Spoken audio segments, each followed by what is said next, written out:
Hello friends, जय हिंद। This is Shweta. Welcome to my YouTube channel Gyankunj with Shweta में आपका स्वागत है। तो कैसे हो आप लोग? आशा करती हूँ कि आप लोग बहुत अच्छे होंगे, स्वस्थ होंगे। और अगर आप लोगों ने मेरा चैनल सब्सक्राइब नहीं किया होगा तो please like and subscribe my channel. तो फ्रेंड्स, जैसा कि आप लोगों को पता है, मैं आप लोगों के लिए जो सी टेट का प्रीवियस ईयर क्वेश्चन पेपर करवा रही हूँ। तो ये रहेगा सी टेट का क्वेश्चन पेपर सितंबर 2016 में, जो ये पेपर 2 है, ठीक है। और ये सीडीपी का पेपर रहेगा, 30 क्वेश्चंस रहेंगे।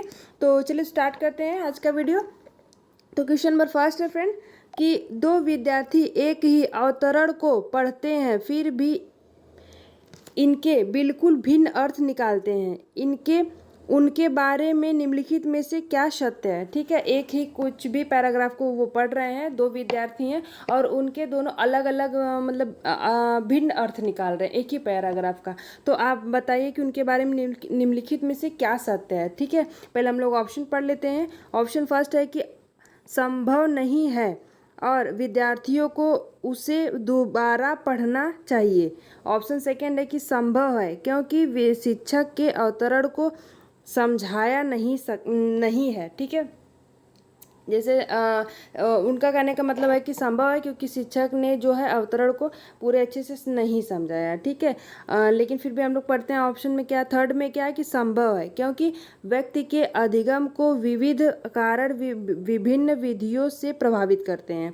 और ऑप्शन फोर्थ है कि संभव नहीं है क्योंकि अधिगम का आशय अर्थ लगाना नहीं है। देखिए, ऐसा कुछ नहीं है कि अगर एक अवतरण है उसको दो विद्यार्थी अपने अपने ही दिमाग से लोग बताएंगे, समझेंगे। ठीक है, समझने का ये जो अधिगम है, इसमें थर्ड ऑप्शन राइट हो जाएगा। इसमें कहा है कि अधिगम को विविध कारण भिन्न विधियों से प्रभावित करते हैं। ठीक है, आप एक ही चीज़, ऐसा नहीं है कि इस हिसाब से तो कॉपी पेस्ट हो जाएगा। मान लीजिए कोई भी एक आंसर पूछा जाता है क्वेश्चन पेपर में, तो उसका सारे ही बच्चे जो विद्यार्थी हैं अलग अलग से अपना आंसर लिखते हैं। जानते सारे ही लोगों का सही होता है लेकिन तरीका अलग होता है। ठीक है, तो ऑप्शन थर्ड इसका राइट हो जाएगा। एक जैसे अगर दिख रहे हैं तो ये चीज़ें संभव हो ही नहीं सकता। ठीक है, ऑप्शन क्वेश्चन नंबर सेकंड पे चलते हैं। क्वेश्चन नंबर सेकंड क्या है कि राष्ट्रीय पाठ्यचर्या की रूपरेखा 2005 के अनुसार अधिगम अपने स्वभाव में, ठीक है, डैश दिया है और ये है। ठीक है, इसमें बताना है कि आपको क्या भरना है। तो देखिए, जो है पाठ्यचर्या की रूपरेखा 2005 के अनुसार, तो ऑप्शन फर्स्ट है सक्रिय सामाजिक, और ऑप्शन सेकेंड है निष्क्रिय सरल, और ऑप्शन थर्ड है निष्क्रिय सामाजिक, और ऑप्शन फोर्थ है सक्रिय और सरल। तो देखिए, अपने जो अधिगम है इसके अनुसार अधिगम में क्या होता है, सक्रिय और सामाजिक होगा। ठीक है, इसका फर्स्ट ऑप्शन राइट हो जाएगा। ठीक है, यहाँ पे सक्रिय भरा जाएगा और यहाँ पे सामाजिक भरा जाएगा। ठीक है, तो नेक्स्ट क्वेश्चन पे चलते हैं। नेक्स्ट क्वेश्चन है क्वेश्चन नंबर थर्ड है कि विद्यार्थियों को स्वतंत्र रूप से चिंतन करने तथा प्रभावी शिक्षार्थी बनने में समक्ष बनाने हेतु शिक्षक के लिए यह महत्वपूर्ण है। ठीक है, क्या महत्वपूर्ण है फ्रेंड? उनको अच्छे शिक्षक और शिक्षार्थी बनाने में। तो ऑप्शन फर्स्ट है कि विद्यार्थियों के द्वारा प्राप्त की गई प्रत्येक सफलता के लिए उन्हें पुरस्कार देना। ठीक है, देखिए, पुरस्कार देना ये चीज़ें बिल्कुल भी गलत है कि हम किसी को पुरस्कार दें। ये आप लोगों को पता है कि ये मैं हर वीडियो में बताती हूँ आप लोगों के लिए, ये सब नेगेटिव वर्ड होते हैं। तो फर्स्ट ऑप्शन तो होगा नहीं। सेकेंड ऑप्शन है कि विद्यार्थियों को सिखाना कि किस प्रकार से अपने अधिगम को अनुवीक्षण करें। ठीक है, लेकिन फिर भी हम लोग देखते हैं आगे क्या है।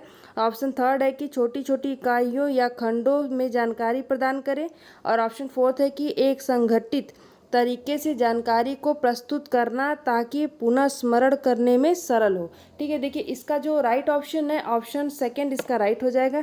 ठीक है, विद्यार्थियों को सिखाना कि किस प्रकार से अपने अधिगम को वीक्षण करें। ठीक है, ऑप्शन सेकंड इसका राइट हो जाएगा। ठीक है फ्रेंड, अगर आप लोग इस चैनल पे नए हैं तो प्लीज़ चैनल को सब्सक्राइब करिएगा, वीडियोस को लाइक करिएगा और अपने फ्रेंड सर्कल में ज़रूर सेंड करिएगा। ठीक है, उन लोगों को हेल्प मिल जाएगा। ठीक है, तो चलिए नेक्स्ट क्वेश्चन है। नेक्स्ट पे क्या है कि क्वेश्चन नंबर 4, यदि कोई शिक्षिका चाहे कि उसके विद्यार्थी समस्या समाधान कौशल प्राप्त कर ले तो विद्यार्थियों को ऐसे क्रियाकलापों में लगाना चाहिए जिसमें वो क्या हो, विद्यार्थी। अगर इसमें क्वेश्चन पूछा, देखिए आप क्वेश्चन थोड़े लेंदी हैं, बड़े होते हैं। जो लोग भी फर्स्ट टाइम अगर एग्ज़ाम हॉल में बैठ रहे हैं, सीटेट का एग्ज़ाम दे रहे हैं, तो वो लोग घबराए नहीं कि क्वेश्चन बहुत बड़े हैं, कैसे हल करेंगे और कैसे होगा। आप लोग इसको तरीके से और शांति दिमाग करके पढ़िएगा।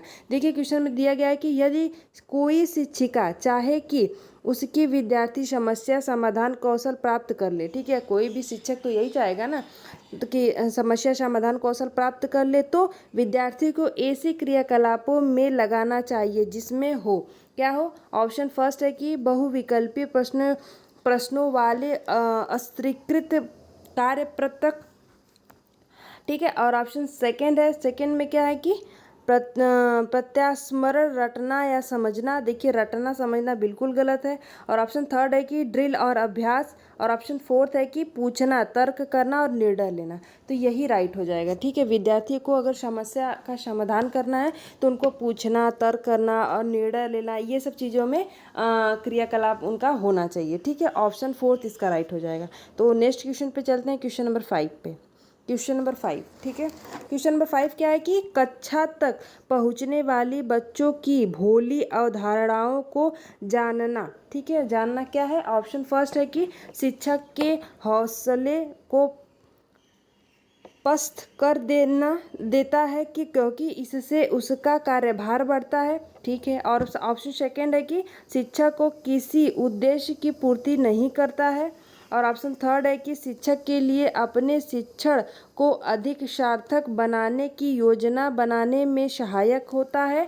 और ऑप्शन फोर्थ है कि शिक्षक को योजना और शिक्षण में रुकावट बनता है, ठीक है। तो इसका राइट ऑप्शन क्या होगा।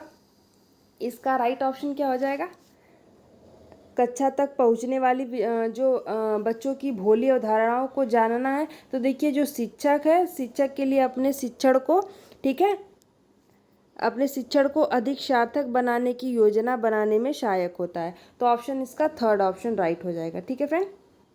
इसका थर्ड ऑप्शन राइट हो जाएगा। देखिए आप लोग क्वेश्चन को पढ़ने में, एक क्वेश्चन को हल करने में ज़्यादा टाइम मत लीजिएगा, क्योंकि देखिए टाइमिंग का बहुत इशू होता है। अगर आप एक क्वेश्चन में ज़्यादा टाइम ले रहे हैं तो आप लोग को पता होना चाहिए कि इसमें ये तो हालांकि सेकेंड पेपर है, इसमें कोई मैथ लिया होगा नहीं लिया होगा, और सारे ही आपको क्वेश्चन में ज़्यादा टाइम नहीं लेना है, क्योंकि ऐसे क्वेश्चन छूट जाते हैं। अगर आप टाइम एक ही क्वेश्चन में ले लेंगे तो क्वेश्चन आते हुए भी छूट जाएंगे, और ये बहुत गलत बात है। आप लोगों को सारे ही क्वेश्चन को टच करना है, तो एक क्वेश्चन पे आप जब लोग ज़्यादा टाइम अपना बर्बाद ना करें, ठीक है।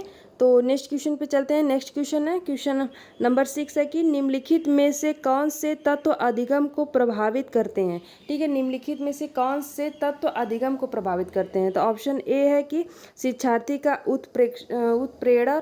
और ऑप्शन बी है कि शिक्षार्थी की पक्कता। और ऑप्शन थर्ड है कि शिक्षण युक्तियाँ। और ऑप्शन फोर्थ है कि शिक्षार्थी का शारीरिक और संवेगात्मक स्वास्थ्य। तो इसका क्या होगा। ऑप्शन ए में है, देखिए ए बी सी डी दोनों है। और ऑप्शन सेकेंड में है ए और बी है। और ऑप्शन थर्ड में है ए और सी है। और ऑप्शन फोर्थ में ए बी और सी है। तो इसका क्या राइट हो जाएगा फ्रेंड, प्लीज़ कमेंट बॉक्स में बताइएगा कि इसका राइट ऑप्शन आप लोग कमेंट बॉक्स में भी बताइए, ठीक है। और एक रफ और एक पेन लेके जरूर बैठिएगा, जिससे आप लोगों का आकलन हो सके कि 30 क्वेश्चन में से आप लोग कितना राइट कर पा रहे हो, ठीक है। ये मैं बार बार अपने वीडियो में बोलती हूँ, तो ऐसा आप लोग ज़रूर करिए। कोई भी मतलब कोई भी सब्जेक्ट से आप अगर कोई भी मॉक टेस्ट अगर दे रहे हैं यूट्यूब से, किसी भी चैनल से, मैं ये नहीं बोलती कि मेरे ही चैनल से, किसी भी चैनल से अगर आप दे रहे हैं तो ज़रूर आपको ऐसा करने से क्या होगा ना कि आप लोगों को पता चलेगा कि चलिए मैं 30 क्वेश्चन करवा रही हूँ तो उसमें से मेरा कितना राइट हो रहा है, ठीक है। तो आप लोगों को ऐसे मोटिवेशन मिलेगा अंदर से। तो देखिए इसका जो राइट ऑप्शन हो जाएगा, विद्यार्थी का उत्प्रेरण भी सही है, शिक्षार्थी की जो है परिपक्वता भी सही है, और शिक्षण युक्तियाँ भी सही है, और ये फोर्थ भी सही है। तो इसका जो राइट ऑप्शन हो जाएगा ए बी सी और डी, ये चारों ही राइट हो जाएंगे, ठीक है। तो नेक्स्ट क्वेश्चन पे चलते हैं, क्वेश्चन नंबर 7। क्वेश्चन नंबर 7 है फ्रेंड की सार्थक अधिगम है, ठीक है। सार्थक अधिगम क्या है। ऑप्शन फर्स्ट है उद्दीपक तथा उत्तर के बीच युग्मन तथा साचर्य। और ऑप्शन सेकेंड है कि वयस्कों और अधिगम सक्षम साथियों का अनुकरण। और ऑप्शन थर्ड है कि दी गई सूचना का निष्क्रिय ग्रहण। और ऑप्शन फोर्थ है कि निजी अनुभवों से ज्ञान की संरचनाओं का सक्रिय निर्माण। देखिए सार्थक अधिगम यही है कि निजी अनुभवों से ज्ञान की संरचनाओं की जो सक्रिय का निर्माण होता है, ठीक है। तो नेक्स्ट क्वेश्चन पे चलते हैं। क्वेश्चन नंबर नेक्स्ट है, क्वेश्चन नंबर 8 है। क्या है देखते हैं। देखिए दिया गया है कि जो विद्यार्थी के प्रभावशाली अधिगम के लिए निम्नलिखित में से कौन सा शिक्षण के प्रारंभिक कार्यों में से एक नहीं है। ठीक है, एक नहीं है फ्रेंड पूछा है, तो कौन सा नहीं है। ऑप्शन पहले पढ़ लेते हैं। ऑप्शन फर्स्ट है विद्यार्थियों को उपदेशात्मक विधि से सूचना प्रदान करना, और ऑप्शन सेकेंड है कि विद्यार्थियों को उन धारणाओं को जानना जिन्हें लेकर वे कक्षा में आते हैं, और ऑप्शन थर्ड है कि विद्यार्थियों से उच्चतर स्तर के प्रश्नों के उत्तर की अपेक्षा करना, और ऑप्शन फोर्थ है कि बच्चों को यह सिखाना कि वे अपने अधिगम प्रयासों को कैसे देख और सुरक्षा कर सके। ठीक है, तो इसका राइट ऑप्शन क्या होगा प्लीज़ बताइए, पहले आप लोग कमेंट बॉक्स में बताइए। तो देखिए जो विद्यार्थी के प्रभावशाली अधिगम के लिए निम्नलिखित में से कौन सा शिक्षण के प्रारंभिक कार्यों में से एक नहीं है। ठीक है, इसमें आप लोगों को ये ध्यान देना है कि इसमें नहीं है पूछा है फ्रेंड। तो देखिए ये जो विद्यार्थियों को उपदेशात्मक विधि से सूचना प्रदान करना, यही नहीं हो जाएगा। ठीक है, ऑप्शन फर्स्ट इसका राइट हो जाएगा। नेक्स्ट क्वेश्चन पे चलते हैं, क्वेश्चन नंबर 9 पे। क्वेश्चन नंबर 9 है फ्रेंड कि विकास के सिद्धांतों के बारे में निम्नलिखित में से कौन सा कथन गलत है। ठीक है, विकास के बारे में आप लोगों को बताना है, इन ऑप्शन में से बताना है कि कौन सा ऑप्शन गलत है। तो ऑप्शन फर्स्ट है कि विकास परिपक्वन और अधिगम पर आधारित होता है, और ऑप्शन सेकेंड है कि विकास गतता और वातावरण के बीच सतत अन्योन्य क्रिया से होता है, और ऑप्शन थर्ड है कि प्रत्येक बच्चा का विकास के चरणों से गुजरता है, फिर भी बच्चों में वैयक्तिक विभिन्नताएं बहुत होती हैं, और ऑप्शन फोर्थ है कि विकास एक परिणामात्मक प्रक्रिया है जिसका ठीक ठीक मापन हो सकता है। देखिए विकास का ठीक ठीक मापन तो बिल्कुल नहीं हो सकता। ठीक है, और यही इसका राइट हो जाएगा। इसमें गलत, इसमें नहीं है पूछा है। ठीक है फ्रेंड, गलत पूछा है, तो ऑप्शन फोर्थ ही इसका राइट हो जाएगा। नेक्स्ट क्वेश्चन पे चलते हैं। नेक्स्ट क्या है कि देखिए डैश दिया गया है, इसमें पूछा है कि विशिष्ट अन्योन्य क्रिया का परिणाम विकास के विविध मार्गों और निष्कर्षों के रूप में हो सकता है। तो कौन से निष्कर्षों के रूप में हो सकता है। ऑप्शन फर्स्ट है चुनौतियां, सीमाएं, और ऑप्शन सेकेंड वंशानुक्रम, पर्यावरण, और ऑप्शन थर्ड है स्थिरता, परिवर्तन, और ऑप्शन फोर्थ है खोज और पोषण। तो इसका राइट ऑप्शन क्या हो जाएगा। इसका राइट ऑप्शन क्या हो जाएगा। देखिए इसका जो राइट ऑप्शन हो जाएगा वंशानुक्रम और पर्यावरण। ठीक है, ये दो जो अन्योन्य क्रिया का परिणाम है जिसका विकास के विविध मार्गों और निष्कर्षों के रूप में हो सकता है। ठीक है, वंशानुक्रम और वातावरण। तो नेक्स्ट क्वेश्चन पे चलते हैं। नेक्स्ट क्या है, क्वेश्चन नंबर 11 है कि विद्यालय और सामाजिकरण के बारे में निम्नलिखित में से क्या सत्य है। ठीक है, जो विद्यालय और सामाजिकरण के बारे में निम्नलिखित में से क्या सत्य है। तो ऑप्शन फर्स्ट है विद्यालय सामाजिकरण का एक महत्वपूर्ण कारक है। नेक्स्ट देखते हैं। ये तो बात सही है, लेकिन फिर भी हम लोग देखिए ऐसा भी आप मत करिएगा कि आपको एक क्वेश्चन अगर अच्छा लगे तो आप उसी को टिक कर दीजिए, आगे पढ़िए ही मत ऑप्शन को। ऐसा बिल्कुल नहीं करना है, क्योंकि सीटेट में जितने भी ऑप्शन होते हैं ना, आपको लगेगा कि सारे ही ऑप्शन सही हैं, हालांकि सही होते भी हैं, लेकिन हम लोगों को सबसे बेस्ट ऑप्शन को चूज करना होगा। ठीक है, तो ऑप्शन सेकेंड है कि सामाजिकरण में विद्यालय की कोई भूमिका नहीं होती है। ऐसा ये तो बिल्कुल भी गलत है कि ऐसा हो ही नहीं सकता। और ऑप्शन थर्ड क्या है कि सामाजिकरण में विद्यालय की बहुत थोड़ी भूमिका होती है। आप उसको माप नहीं सकते हैं ना कि विद्यालय में कितनी उसकी भूमिका होती है, क्योंकि आप लोगों को पता है वंशानुक्रम और वातावरण दोनों ही जो है मतलब बराबर नहीं है। तो नेक्स्ट क्वेश्चन क्या, नेक्स्ट ऑप्शन में विद्यालय सामाजिकरण का पहला मुख्य कारक है। देखिए इसमें क्या है, इसमें राइट ऑप्शन फर्स्ट ही हो जाएगा, विद्यालय सामाजिकरण का एक महत्वपूर्ण कारक है। ठीक है, तो नेक्स्ट क्वेश्चन सामाजिकरण का पहला मुख्य कारण ये नहीं होता है, परिवार होता है। ठीक है, तो नेक्स्ट क्वेश्चन पे चलते हैं। Question number 12। क्वेश्चन नंबर 12 है कि जीन पियाजे के संज्ञानात्मक विकास के सिद्धांत के बारे में निम्नलिखित कथनों में से सही कथन कौन सा है। ठीक है, जीन पियाजे के अनुसार जो संज्ञानात्मक विकास का जो सिद्धांत है, आप लोगों को उसके बारे में बताना है कि निम्नलिखित में से कौन सा कथन सही है। तो ऑप्शन फर्स्ट है कि पियाजे का तर्क है कि संज्ञानात्मक विकास चरणों में आगे बढ़ने की अपेक्षा निरंतर होता है। ये बात तो ठीक है, लेकिन फिर भी देखते हैं। प्याजे के संज्ञानात्मक विकास के 5 स्पष्ट चरण प्रस्तावित हैं, 5 नहीं है 4 है फ्रेंड। और ऑप्शन थर्ड है कि किसी चरण को छोड़ा नहीं जा सकता क्योंकि ये चरण स्थिर हैं। और ऑप्शन फोर्थ है कि बच्चों के सांस्कृतिक आधार के अनुसार इन चरणों का क्रम बदलता जा सकता है, लेकिन ऐसा नहीं है। देखिए ऑप्शन फर्स्ट ही इसका राइट हो जाएगा कि संज्ञानात्मक विकास जो है चरणों में आगे बढ़ने की अपेक्षा निरंतर होते हैं। ठीक है, ऑप्शन फर्स्ट ही इसका राइट हो जाएगा।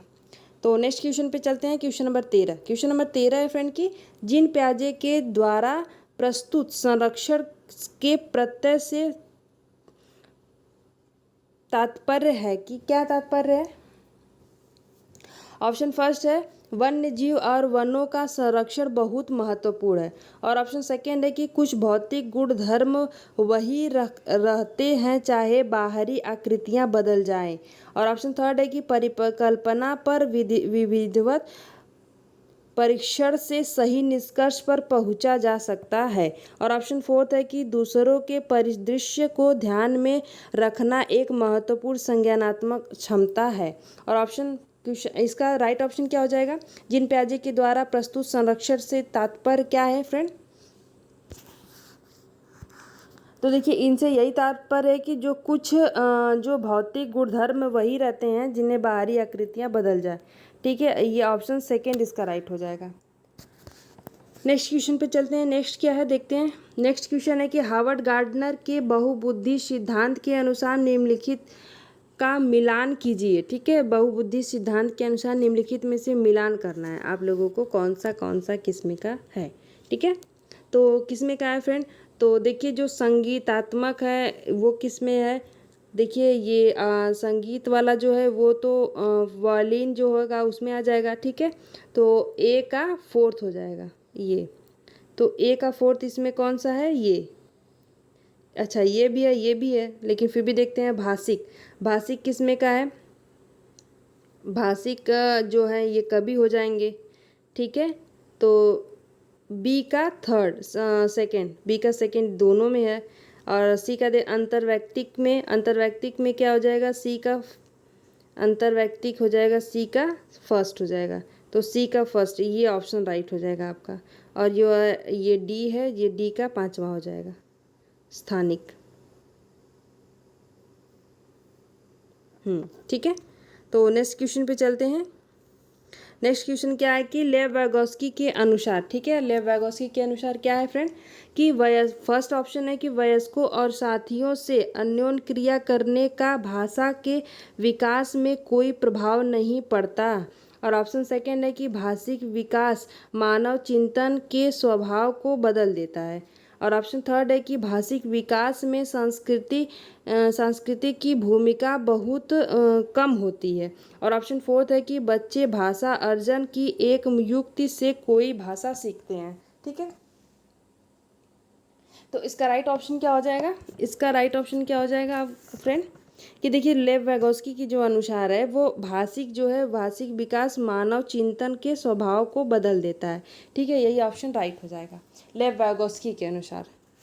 तो नेक्स्ट क्वेश्चन पे चलते हैं। Question number 16।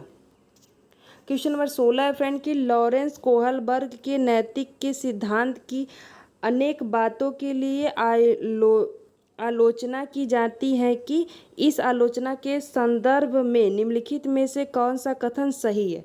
ठीक है, आप लोगों को कौन सा कथन सही है ये ऑप्शन बताना है। तो पहले हम लोग ऑप्शन पढ़ लेते हैं। ऑप्शन फर्स्ट है कि कोहलबर्ग के नैतिक तर्क के प्रत्येक सोपान के लिए विशेष उत्तर नहीं दिया है। तो विशेष उत्तर नहीं दिया है ऐसा तो नहीं है। और ऑप्शन सेकेंड है कि अपनी सैद्धांतिक रूपरेखा पर पहुंचने के लिए कोहलबर्ग ने प्याजे के सिद्धांत को दोहराया है। और ऑप्शन थर्ड है कि कोहलबर्ग का सिद्धांत बच्चों के जो है प्रत्युत्तरों पर ध्यान केंद्रित नहीं करता है। और ऑप्शन फोर्थ है कि कोहलबर्ग ने अपने अध्ययन को मूलतः पुरुषों के नमूनों पर क्या किया है, आग्रहित रखा है। तो ये ऑप्शन फोर्थ ही इसका राइट हो जाएगा। ठीक है, वो किसी का ये जो है वो सिद्धांत को दोहराए नहीं है, ये बात तो बिल्कुल भी गलत है। तो नेक्स्ट क्वेश्चन पे चलते हैं। Question number 17। ठीक है, क्वेश्चन नंबर 17 देखते हैं। क्वेश्चन नंबर 17 क्या है? क्वेश्चन नंबर 17 है कि निम्नलिखित में से कौन सा अधिगम के आकलन को उजागर करता है? ठीक है, अधिगम के आकलन को कौन उजागर करता है फ्रेंड? तो देखते हैं इसका फर्स्ट ऑप्शन क्या है। फर्स्ट ऑप्शन देखते हैं कि एक शिक्षक विद्यार्थियों की चिंतन प्रक्रियाओं पर ध्यान देने के अलावा उनकी अवधारणात्मक समझ का भी आकलन करता है। ठीक है, लेकिन फिर भी आगे देखते हैं। ऑप्शन सेकेंड है कि शिक्षक मानक उत्तरों से विद्यार्थियों के उत्तरों की तुलना करके उनका आकलन करता है। और ऑप्शन सेकेंड है कि शिक्षक पाठ्य पुस्तकों में दी गई जानकारी के आधार पर विद्यार्थियों का आकलन करता है। और ऑप्शन फोर्थ है कि शिक्षक किसी विद्यार्थी के निष्पादन का अध्ययन दूसरों के निष्पादन की तुलना में करता है। तो इसका राइट ऑप्शन क्या हो जाएगा? इसका राइट ऑप्शन क्या हो जाएगा?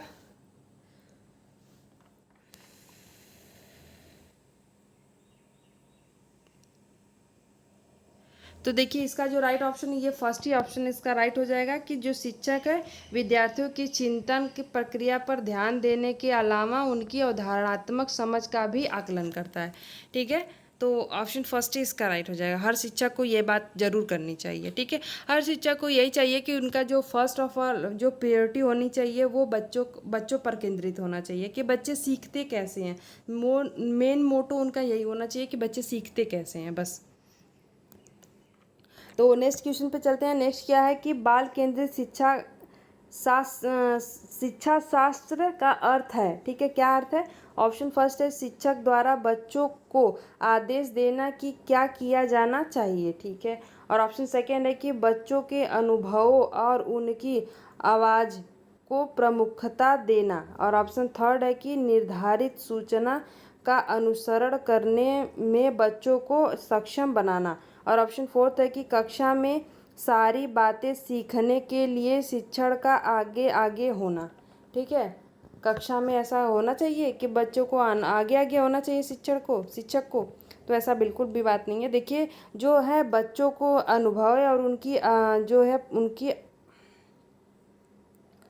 आवाज़ को प्रमुखता देना। ठीक है, ये ऑप्शन इसका राइट हो जाए। उनके अनुभव को जरूर प्रमुखता देना चाहिए। ऑप्शन सेकेंड इसका राइट हो जाएगा। तो नेक्स्ट क्वेश्चन पे चलते हैं। नेक्स्ट क्या है कि निम्नलिखित में से कौन सा कथन भाषा और विचार के बारे में प्याजे और वैगोस्की के दृष्टिकोण का सही वर्णन करता है? ठीक है, तो देखिए पहली बात तो आप लोग ये जो सही और नहीं और गलत है ये ज़रूर ध्यान दीजिएगा, क्योंकि ऐसे बहुत सारे बच्चे गलत करके आ जाते हैं, क्योंकि ये बात यहाँ पे ध्यान नहीं देते हैं कि क्या पूछ रहा है, नहीं है कि सही है, ये पूछ रहा है कि क्या। ठीक है, तो इसमें सही पूछा है। ठीक है, क्या है पूछ रहा है कि निम्नलिखित में से कौन सा कथन भाषा और विचार के बारे में प्याजे और वैगोस्की के दृष्टिकोण का सही वर्णन करता है? तो क्या करता है? ऑप्शन फर्स्ट है वैगोस्की के अनुसार पहले विचार जन्म लेता है और प्याजे के अनुसार भाषा का विचार पर भारी प्रभाव पड़ता है। बात तो सही है, लेकिन फिर भी हम देखते हैं सेकेंड ऑप्शन में क्या है कि प्याजे के अनुसार पहले विचार जन्म लेता है और वैगोस्की के अनुसार भाषा का विचार पर भारी प्रभाव पड़ता है। और ऑप्शन थर्ड है कि दोनों मानते हैं कि बच्चे की भाषा से विचार जन्म लेता है। और ऑप्शन फोर्थ है कि दोनों भाषा को बच्चे के विचारों से जन्म लेती हुई मानते हैं। तो देखिए सबसे फर्स्ट ऑफ ऑल राइट यही हो जाएगा कि वैगोस्की के अनुसार पहले विचार जन्म लेते हैं। ठीक है, फिर उसके बाद प्याजे के अनुसार भाषा का विचार पर भारी प्रभाव पड़ता है। तो ऑप्शन फर्स्ट इसका राइट हो जाएगा। ठीक है, ऑप्शन फर्स्ट इसका राइट हो जाएगा। नेक्स्ट क्वेश्चन पे चलते हैं। Question number 20। क्वेश्चन नंबर 20 क्या है कि विद्यालय यात्रा पर जाने के लिए पोती को अपने पिता से बहस करते हुए देखकर दादी कहती है, तुम अच्छी लड़की की तरह आज्ञाकारी क्यों नहीं हो? तुम लड़कों की तरह व्यवहार करोगी तो तुमसे कौन शादी करेगा? यह कथन निम्नलिखित में से किसको प्रतिबंधित करता है? लिंग समरूपता को, या फिर लड़कियों और लड़कों के स्वभाव के बारे में रूढ़िबद्ध धारणा को, या फिर लड़की की लिंग की गलत पहचान, और ऑप्शन फोर्थ है कि बच्चों के पालन पोषण में परिवार की कठिनाई। तो देखिए, इसमें परिवार की कठिनाई बिल्कुल नहीं आएगी। इसमें रूढ़िबद्ध धारणा है कि लड़कियां अच्छा व्यवहार करती हैं, लड़के अच्छा व्यवहार नहीं करते हैं। इसमें रूढ़ि ऐसा कुछ भी नहीं है, ठीक है। तो ऑप्शन ये रूढ़िबद्ध धारणा हो गई है, तो सेकेंड ऑप्शन राइट हो जाएगा। नेक्स्ट क्वेश्चन पे चलते हैं। नेक्स्ट क्या है कि आकलन के बारे में निम्नलिखित कथनों में से कौन से कथन सही हैं? ठीक है, ऑप्शन आप लोगों को बताना है कि इसमें से कौन से कथन सही हैं इनमें से। तो ये है कि आकलन से विद्यार्थियों को यह सहायता मिलनी चाहिए कि वे अपनी शक्तियों और रिक्तियों को देख सके और शिक्षक तदनुसार उन्हें ठीक कर सके। और ऑप्शन बी में क्या है कि आकलन तभी सार्थक होता है जब विद्यार्थियों का तुलनात्मक मूल्यांकन भी हो। और ऑप्शन सी है कि आकलन केवल स्मरण शक्ति का ही नहीं, बोधन और अनुप्रयोग का भी होना चाहिए। और ऑप्शन डी है कि आकलन तब तक उद्देश्यपूर्ण नहीं हो सकता जब तक उससे भय और चिंता का संचार न हो। ठीक है, तो इसका राइट ऑप्शन क्या होगा? निम्नलिखित कथनों में से कौन सा सही है फ्रेंड? आप लोगों को सही बताना है, तो इसमें देखिए ए और सी ही राइट हो जाएगा। ठीक है, ए और सी। नेक्स्ट क्वेश्चन पे चलते हैं। नेक्स्ट क्या है? क्वेश्चन नंबर 22 है कि शिक्षा का अधिकार अधिनियम 2009 के अनुसार विशेष आवश्यकता वाले बच्चों को पढ़ाना चाहिए। ठीक है, तो किस विशेष जो आवश्यकता वाले बच्चों को क्या पढ़ाना चाहिए? ऑप्शन फर्स्ट है कि घर पर माता पिता और देखभाल करने वालों के साथ जो उन्हें आवश्यकता उपलब्ध कराए। और ऑप्शन सेकेंड है कि खास तौर पर उन्हीं के लिए बनाए गए विशेष विद्यालयों में। और ऑप्शन थर्ड है कि समावेशी शिक्षा व्यवस्था में इस प्रावधान के साथ कि उनकी व्यक्तिगत आवश्यकताओं की पूर्ति की जा सके। और ऑप्शन फोर्थ है कि व्यावसायिक प्रशिक्षण केंद्रों में जो उन्हें जीवन कौशलों के लिए तैयार करेंगे। तो इसका राइट ऑप्शन क्या हो जाएगा? इसका राइट ऑप्शन क्या हो जाएगा? प्लीज़ बताइएगा कि इसका राइट ऑप्शन क्या हो जाएगा 22 का। तो देखिए, इसका जो राइट ऑप्शन हो जाएगा फ्रेंड, वो होगा समावेशी जो शिक्षा व्यवस्था है। ठीक है, इस में इस प्रावधान के साथ साथ इनकी जो व्यक्तिगत आवश्यकताओं की पूर्ति की जा सके। ठीक है, तो नेक्स्ट क्वेश्चन पे चलते हैं। नेक्स्ट क्वेश्चन क्या है? Question number 23। क्वेश्चन नंबर 23 है कि जिस कक्षा कक्ष में विविध पृष्ठभूमि से विद्यार्थी आते हो वहाँ एक प्रभावी शिक्षक है। ठीक है, क्या है? ऑप्शन फर्स्ट है कि वंचित पृष्ठभूमि से विद्यार्थियों को कठिन परिश्रम करने के लिए कहेगा ताकि वे अपने साथियों के बराबर पहुंच सके। और ऑप्शन सेकेंड है कि समूह में व्यक्तिगत विभिन्नता को बताने के लिए उनकी सांस्कृतिक जानकारी पर ध्यान देगा। और ऑप्शन थर्ड है कि सांस्कृतिक जानकारी की अनदेखी करेगा और एक सर्वमान्य तरीके से अपने सभी विद्यार्थियों के साथ व्यवहार करेगा। और ऑप्शन फोर्थ है कि समान आर्थिक पृष्ठभूमि से विद्यार्थियों का समूह बनाएगा और उन्हें एक साथ रखेगा। तो इसका राइट ऑप्शन क्या हो जाएगा? क्वेश्चन नंबर 23 का राइट ऑप्शन क्या हो जाएगा? प्लीज़ कमेंट बॉक्स में आप लोग भी बताइएगा कि इसका राइट ऑप्शन क्या होगा। ठीक है, और मैं थोड़ा सा तेज़ी से चल रही हूँ क्योंकि आप लोग का टाइम मैनेजमेंट मैं एग्ज़ाम के हिसाब से ही चल रही हूँ। ठीक है, अगर आप लोगों को धीरे करने की आदत हो जाएगी तो वो गलत होगा, आप लोग का एग्ज़ाम हॉल में क्वेश्चन छूट जाएंगे। तो देखिए, इसका जो राइट ऑप्शन हो जाएगा कि समूह में व्यक्तिगत विभिन्नता को जो बताने के लिए उनकी सांस्कृतिक जानकारी पर ध्यान देना चाहिए। ठीक है, ये ऑप्शन राइट होगा। तो नेक्स्ट क्वेश्चन पे चलते हैं। हाँ, क्वेश्चन नंबर 24 है। ठीक है, क्वेश्चन नंबर 24 में क्या है, आप लोगों को ये सिद्धांत है और एक जो वर्णन है, इन दोनों का मिलान करना है कि देखिए समीप दूराभिमुख दिशा, ये किसने दिया है, ठीक है। तो ये किसने दिया है फ्रेंड, ये क्या है समीप, और इसमें दिया गया है कि एक मिनट ये देखिए, सेकंड में दिया गया है कि शिरा पदामुख दिशा, ये क्या होता है, ये आपको पता होगा कि जो सिर से पैर तक होता है, तो बी का सेकंड हो जाएगा। तो बी का सेकंड इसमें से कौन में से है, देखिए एक इसमें है और एक इसमें है, ठीक है। तो आप देखिए अंतर्वैयक्तिक विभिन्नताएं क्या होती हैं, अंतर्वैयक्तिक विभिन्नताएं क्या होती हैं, इसमें होता है कि विभिन्न बच्चों के भिन्न भिन्न दर से बढ़ते हैं, ठीक है। तो सी का फर्स्ट हो जाएगा, तो सी का फर्स्ट देखिए इसमें भी है इसमें भी है, दोनों में है। और ऑप्शन अंतर्वैयक्तिक विभिन्नताएं क्या होती हैं,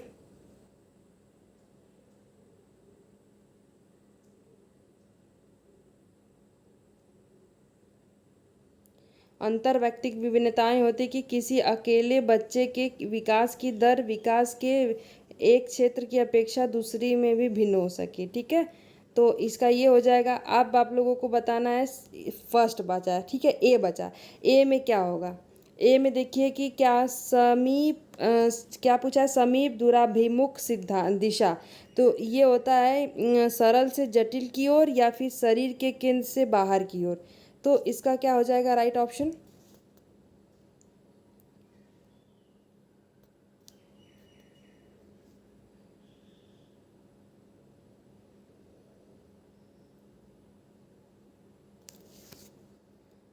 इसका जो राइट ऑप्शन हो जाएगा फ्रेंड वो हो जाएगा, ये ऑप्शन राइट हो जाएगा, ठीक है। ऑप्शन 4 इसमें ये होगा, पहला का चौथा में होगा। तो नेक्स्ट क्वेश्चन पे चलते हैं। नेक्स्ट क्वेश्चन क्या है कि संज्ञान और संवेग के बारे में निम्नलिखित में से कथनों में से कौन सा कथन सही है, ठीक है, सही है पूछा संज्ञान और संवेग के बारे में। तो ऑप्शन फर्स्ट है संज्ञान और संवेग परस्पर जुड़े हैं और एक दूसरे को प्रभावित करते हैं, ठीक है। और ऑप्शन सेकंड क्या है कि संज्ञान और संवेग एक दूसरे से स्वतंत्र प्रतिक्रियाएं हैं। और ऑप्शन थर्ड है कि संज्ञान और संवेगों को प्रभावित करता है किंतु संवेग संज्ञान को प्रभावित नहीं करता। और ऑप्शन फोर्थ है कि संज्ञान जो संवेग और संज्ञान को प्रभावित करते हैं किंतु संज्ञान संवेगों को प्रभावित नहीं करता। तो इसका राइट ऑप्शन क्या होगा, तो देखिए इसका जो संज्ञान और संवेग है ये एक दूसरे को प्रभावित करेंगे, ठीक है। तो इसका राइट ऑप्शन फर्स्ट ही हो जाएगा, संज्ञान और संवेग परस्पर जुड़े हैं और यह एक दूसरे को प्रभावित करते हैं, ठीक है। ऑप्शन फर्स्ट ही इसका राइट हो जाएगा। तो नेक्स्ट क्वेश्चन पे चलते हैं। नेक्स्ट क्या है, नेक्स्ट क्वेश्चन है कि विविध शिक्षार्थियों वाली एक समावेशी कक्षा में सहयोगी अधिगम और समवयस्कों से सीखना, ठीक है, क्या सीखना है। ऑप्शन फर्स्ट है कि केवल कभी कभी ही प्रयोग किया जाना चाहिए क्योंकि यह सहपाठियों से तुलना को बढ़ावा देता है, केवल कभी कभी सीखना चाहिए, तो ऐसा तो बिल्कुल नहीं है। और सेकंड में क्या है कि सक्रिय रूप से निरुत्साहित किया जाना चाहिए और प्रतियोगिता को बढ़ावा देना चाहिए, प्रतियोगिता को बढ़ावा, ये निगेटिव वर्ड है। और ऑप्शन थर्ड है कि सक्रिय रूप से प्रोत्साहित किया जाना चाहिए जिससे समवयस्कों की स्वीकार्यता बढ़े, ठीक है, ठीक है। लेकिन सेकंड भी थर्ड फोर्थ देखते हैं कि कार्यान्वित नहीं किया जाना चाहिए, विद्यार्थियों को क्षमताओं के अनुसार अलग अलग किया जाना चाहिए। देखिए अलग अलग हम नहीं कर सकते, देखिए इसमें सक्रिय रूप से प्रोत्साहित करना चाहिए जिससे समवयस्कों की स्वीकार्यता बढ़े। ऑप्शन थर्ड इसका राइट हो जाएगा, ठीक है। नेक्स्ट क्वेश्चन पे चलते हैं। नेक्स्ट क्या है, क्वेश्चन नंबर 27 है कि एक शिक्षिका अपनी कक्षा में विविधता को संबोधित कर सकती है। ऑप्शन फर्स्ट है कि विभिन्नताओं को स्वीकार करके और उसे महत्व देकर। और ऑप्शन सेकंड है कि बच्चों की सामाजिक सांस्कृतिक पृष्ठभूमि का शिक्षा शास्त्रीय संसाधन के रूप में प्रयोग करके। और ऑप्शन सी है कि विभिन्न अधिगम शैलियों को समायोजित करके, और ऑप्शन डी है कि मानक निर्देश देकर और निष्पादन हेतु सर्वमान्य मानदंड निर्धारित करके। तो इसका राइट ऑप्शन क्या हो जाएगा? इसका राइट ऑप्शन क्या हो जाएगा? शिक्षिका अपनी कक्षा में विविधता को संबोधित कर सकती है। किसको किसको संबोधित कर सकती है फ्रेंड? तो देखिए ए, बी और सी राइट हो जाएगा। इसमें डी राइट नहीं होगा कि निर्देश देकर और निष्पादन हेतु सर्वमान मानदंड देकर। ठीक है, ये गलत हो जाएगा। तो ए, बी, सी राइट हो जाएगा। नेक्स्ट क्वेश्चन पे चलते हैं। नेक्स्ट क्या है कि कोई शिक्षिका अपनी कक्षा में फर्नीचर की तीखी धार वाले किनारों को रुई से ढका रखने को कहती है और छुओ और अनुभव करो वाले सूचना पट्टों का उपयोग करने को कहती है। वह किस वर्ग की विशेष विद्यार्थियों की आवश्यकता को पूर्ति करने का प्रयास कर रही है? तो दृष्टि विकलांगता शिक्षार्थी और श्रवण विकलांगता, सीख न सके वाले विद्यार्थी, सामाजिक रूप से वंचित विद्यार्थी।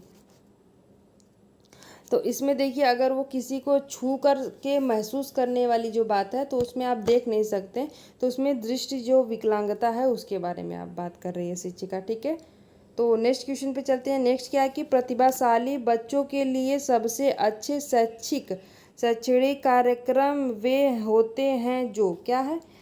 उन्हें अधिगम के न्यूनतम मानकों तक काम करने को प्रेरित करने के लिए उपहारों और पुरस्कारों का उपयोग करते हैं। देखिए उपहारों जो है वो पुरस्कारों का प्रयोग नहीं करना चाहिए। और ऑप्शन सेकेंड है कि प्रत्यास्मरण के द्वारा ज्ञान की प्रवीणता पर बल देते हैं। और ऑप्शन थर्ड है कि उनके चिंतन को प्रेरित कर उन्हें विविध विचारों में व्यस्त रखने को अवसर देते हैं। और ऑप्शन फोर्थ है कि उनके आक्रामक व्यवहार को नियंत्रित करते हैं। तो देखिए उनके जो चिंतन को प्रेरित करते हैं, ठीक है, कर उन्हें विविध विचारों में व्यस्त रखने को अवसर देते हैं। ऑप्शन थर्ड इसका राइट हो जाएगा। नेक्स्ट क्वेश्चन पे चलते हैं। नेक्स्ट क्वेश्चन क्या है? क्वेश्चन नंबर 30 है जो कि इस वीडियो का लास्ट क्वेश्चन रहेगा। क्या है कि विद्यालयों में विद्यार्थी की असफलता के बारे में निम्नलिखित में से कौन सा कथन सही है? ठीक है, उनकी असफलता के बारे में निम्नलिखित में से कौन सा कथन सही है फ्रेंड? तो ऑप्शन फर्स्ट है कि विशेष जातियों और समुदायों से संबंधित विद्यार्थी असफल होते हैं क्योंकि उनमें योग्यता नहीं होती है। और बी है कि विद्यार्थी विद्यालयों में असफल होते हैं क्योंकि उन्हें अधिगम के लिए उपयुक्त पुरस्कार नहीं दिए जाते। और ऑप्शन सी है कि विद्यार्थी असफल होते हैं क्योंकि शिक्षण उस तरीके से नहीं किया जाता जो उनके लिए सार्थक हो। और ऑप्शन डी है कि विद्यार्थी असफल होते हैं क्योंकि विद्यालय व्यवस्था प्रत्येक विद्यार्थी की आवश्यकताओं और अभिरुचि का ध्यान नहीं रखती। तो इसका राइट ऑप्शन क्या हो जाएगा? देखिए इसका जो इसमें सही है पूछा है फ्रेंड, तो देखिए इसमें क्या है कि विद्यालय अधिगम को सफल होते हैं क्योंकि उन्हें अधिगम के लिए उपयुक्त पुरस्कार नहीं दिए जाते हैं। तो इसमें आप लोगों को सही है पूछा है, असफल के बारे में बताना है। ठीक है, इसमें देखिए क्वेश्चन को ध्यान से पढ़िए कि विद्यार्थी की असफलता के बारे में कौन सा सही है। तो देखिए ये जो असफलता का बारे में बी और सी राइट है। ठीक है, तो ये हो जाएगा ऑप्शन थर्ड इसका राइट हो जाएगा। ठीक है, तो ये 30 क्वेश्चंस आपके कंप्लीट हो गए फ्रेंड। तो चलिए मिलते हैं नेक्स्ट वीडियो में नेक्स्ट टॉपिक के साथ किसी और सब्जेक्ट का। ये आप लोगों का जो है 2016 का सितंबर का सेकंड पेपर का क्वेश्चन सीडीपी का ये कंप्लीट हुआ 30 क्वेश्चन। ऐसे करके मैं सारे इस सब्जेक्ट का आप लोगों को प्रीवियस ईयर करवाना है मुझे, और मैं कुछ बहुत करवा भी चुकी हूँ और धीरे धीरे मैं सारा करवा दूँगी। ठीक है, तब तक के लिए अपना ध्यान रखिए और स्टडी करते रहिए। ठीक है फ्रेंड, और मिलते हैं नेक्स्ट वीडियो में। अगर आप लोगों को वीडियो अच्छा लगा होगा, आप लोगों के लिए यूज़फुल रहा होगा, तो जो लोग भी इस चैनल पे नए हैं प्लीज़ चैनल को सब्सक्राइब करिएगा, वीडियोस को लाइक करिएगा और अपने फ्रेंड सर्कल में ज़रूर सेंड करिएगा। ठीक है, ताकि उनको भी हेल्प मिल सके। और जाके मेरा प्लेलिस्ट ज़रूर जाके चेक करिएगा फ्रेंड। मैं सारे ही वीडियोस जो सब्जेक्ट के वीडियोस का प्लेलिस्ट ज़रूर बनाई हूँ, आप लोग ज़रूर एक बार जाके चेकआउट करिएगा। ठीक है, तो जय Hind friend, thank you so much.